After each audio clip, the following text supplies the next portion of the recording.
এয়া আমি ভণ্টি এটা ঘৰ পালোহি দেই সেইজনী ভণ্টি সেইজনী চাহ সেইজনী চাহ ভণ্টি সেইজনী ভণ্টি এজনী মাক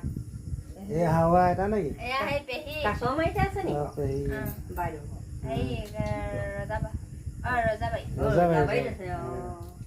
তাৰপৰা এয়া দেউতা দেউতা কি কৰি আছে অ' মই কেৰেলা কাটি অঁ কেৰেলা কাটি কি কেৰেলাবোৰ শুকুৱাব শুকুৱাই পিনি খাব শুকুৱাই পিনি খাই ভাল লাগে ন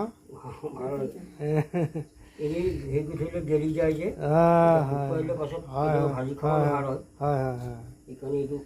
হেৰি কৰি লৈছোঁ অঁ ঠিক আছে এইটো ভাল কাম কৰিছে আপুনি কোন কোন ইয়াক অকণমান পৰা মই দম দিওঁ না দম